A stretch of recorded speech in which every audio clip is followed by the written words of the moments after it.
সন্তানের চেহারাটা কি আপনার সামনে ভেসে উঠে না?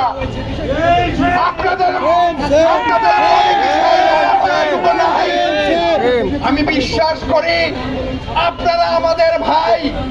আমরা এবং এই কুঠা আন্দোলনকারী যারা আন্দোলন শুরু করেছিল, এই আন্দোলনটা ছিল কিন্তু অহিংস। তারা সবাই নিরস্ত্র ছিল। তারা কিন্তু কোনো ধরনের অস্ত্রশস্ত্র নিয়ে কিন্তু আন্দোলন করেনি। আপনারা এই নিরস্ত্র মানুষের উপরে, বুকের উপরে গুলি করেছেন। আপনাদের নিজেদের বিবেক কি বলে? ঐক্যবদ্ধ হয়েছে। আইন শৃঙ্খলা রক্ষাকারী ভাইয়েরা মারামারি হানাহানি করে নাই, রাস্তাঘাটে মারামারি করছে, মেট্রো রেলে স্টেশন ওরা ভাঙছে, ওরা আগুন দিয়েছে, আক্রমণ করছে,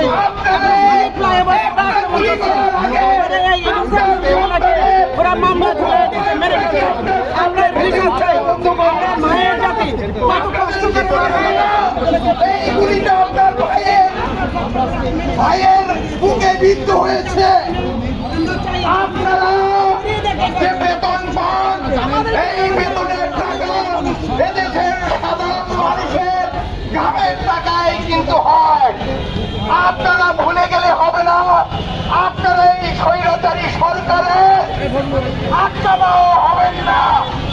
আপনাদের প্রত্যেকে মহান আল্লাহ তাআলা বিবেক দিয়েছে। আপনারা প্রত্যেকে বিবেক দিয়ে আপনারা কাজ করেন। আপনার সন্তানের, আপনার ভাইয়ের গায়ে একটা বুলেট দিয়ে আঘাত করার পূর্বে আমি মনে করি মহান আল্লাহ তাআলা আপনাদের মধ্যে বিবেক জাগ্রত করেছে। এই জন্য যে আমরা ন্যায় বিচার চাই, আমরা ন্যায় বিচার কাজ করে থাকি। আমাদের আমাদের কনস্টিটিউশন আমরা আমাদের মত প্রকাশ করার জন্য রাস্তায় নেমে এসেছি, কিন্তু পুলিশ আমাদের সুপ্রিম কোর্টের মুখে বাধা দিয়েছে। আমাদের এই আন্দোলনকে, আমাদের এই সমাবেশকে তারা করতে দিচ্ছে। আমরা সুপ্রিম কোর্টের মেইন ফটকে অবরুদ্ধ হয়ে আছে। আমাদেরকে পুলিশ বাধাগ্রস্ত করছে। এই গণহত্যার বিচার বাংলাদেশে হবে ইনশাআল্লাহ। ধন্যবাদ।